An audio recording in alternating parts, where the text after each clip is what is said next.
Hello everyone, very good morning and good evening and welcome to the game of High Flyers.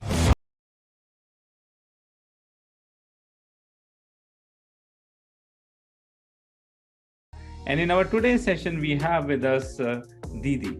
So before I put my gun over to Didi, let me just give a brief introduction about Didi. So Didi is from Australia. She was already an MM consultant and she has worked for many years in MM, but she has worked 10 years ago, right? And then she has moved to the security role. So she was doing some SAP security related work for almost for 10 years. And then when she came to Australia, that's a little bit of challenges she faced due to the visa laws and citizenship, that she need to move back her to the core role, which is the MM consultant role. And that's where basically she get connected with us. She have seen our training programs and she want to go back as an MM consultant. So she need to brush herself up as a MM consultant, and she need to also upgrade to S4HANA. So she has brushed up on the SAP sourcing and procurement, and she upskilled with us on SAP S4HANA. She applied for the jobs in Australia, and then recently she started her working in one of the consulting company. She's working as a P2P SAP P2P consultant and working on the improvements in on SAP S4HANA, which has been already gone live. She's working as a consultant who is improving and supporting the existing go live, which has already happened. With that brief introduction, I will welcome Didi on the Game of High Fly show. Welcome, Didi. Don't forget to subscribe our channel and click on bell icon to update yourself with latest SAP videos. Thank you very much, Pamita. Hello, everyone. Hey, so thank you very much, Didi, for appearing here and sharing your knowledge, sharing your discussion, and sharing your challenges with all of us in the today's session. So Didi, my first question would be that what actually moved you back to MM consultant? So you're working in security, and what are the things happens that you thought about that you need to, and because of that, you need to move back to MM consultant? What was those things? Thank you very much. So I spent a couple of years in materials management long before I saw myself in the security roles. But when I migrated to Australia, I had a bit of challenge getting the kind of security roles I wanted because of some clearance required by the government and most government parastatals, because at the moment I wasn't a citizen yet. And I just couldn't see myself being idle. And of course, I've got the MM skills in me. So it was a perfect opportunity for me to go back to my first love in SAP. So I saw myself going back to MM. And when I go back to MM, I saw a lot of things have changed with the concept of theory, the new technologies, terminologies. And that was when I was very happy to meet your team. Thank you, Didi. So it's a very good point what Didi has made, and all the people should note it down. If you are migrating to Australia, and if you have a security skill set, there can be visa issues, there can be some citizen issues because of the country laws to get a job in Australia. So that's a very important point which many people would not be knowing. So thank you for bringing it up. I hope all the people who are thinking to migrate to Australia and they are working into the security path, they should be aware about that. That is the path where there can be some challenges due to visa or citizenship. So thank you for bringing it up, Didi. It would be helping many people. So second question, Didi, I have that how difficult it was when you think that, okay, the things has been changed and you need to go back as an MM consultant, which you have left 10 years ago. For many people, it's not very easy, okay, when they see the screen, okay, I forgot everything. So how difficult it was for you, and what kind of things you did which helped you to pass through, to brush up your knowledge and to get it upskilled? Well, thanks to Sastrageek, the change was slightly very seamless. I had to go through your excellence bundle program, which was very robust and very comprehensive. It was very beautiful trying to understand the new concepts. I particularly love the A to Z theory for functional consultants. It was very helpful for me. And of course, going through the excellence helped me to see the need to maybe even brush up on my basics. I even also took up your master's bundle also. So it was quite robust, very comprehensive, I got 100% overview, 360 degrees overview of all the new concepts in SAP sourcing and procurement. So your team made it easy for me to seamlessly move back into MM, and it was a beautiful move. Thank you, Didi, for mentioning that. It's always important for all of the consultants, to upskill themselves. And Fury is one of the things which is picking it up. So I have so many consultants when even I take the interviews, they are working in SAP MM sourcing and procurement, but they are not aware about that how and what kind of Fury benefits are coming it up, which can be absorbed by the clients and they can get benefited out of it.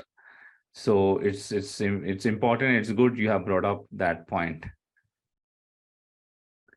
So now, Didi, let's talk about, because you are in Australia and you did your search in Australia market, right?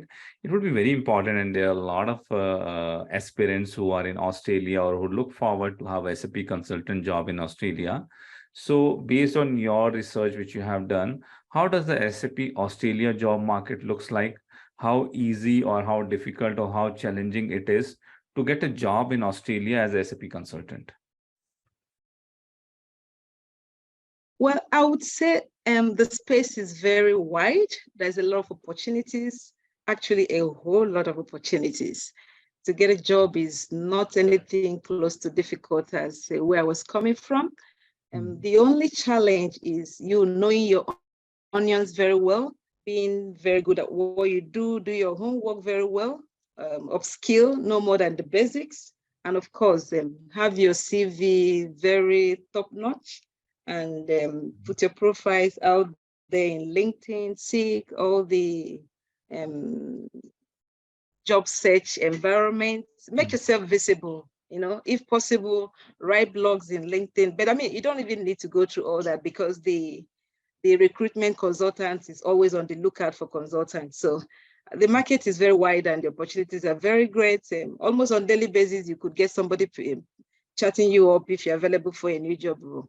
As long as you have the right visa, you have the right to work, the opportunities are limitless in Australia. Wow, opportunities are limitless in Australia. I love those words. So all the people who are looking for the jobs in Australia, so there's a bright future there. And underline the lines which Didi has said, right? Increase your visibility through the LinkedIn, through the all job marketplaces which is available. Make sure that you're increasing your visibility, and you can even write a blogs to increase the visibility over the LinkedIn. LinkedIn is a very important tools. I always say LinkedIn is a gold mine. And make a CV, top-notch CV, right? Because you will not be in the front when some profiles get selected. It would be CV in the front when the profiles get selected, right?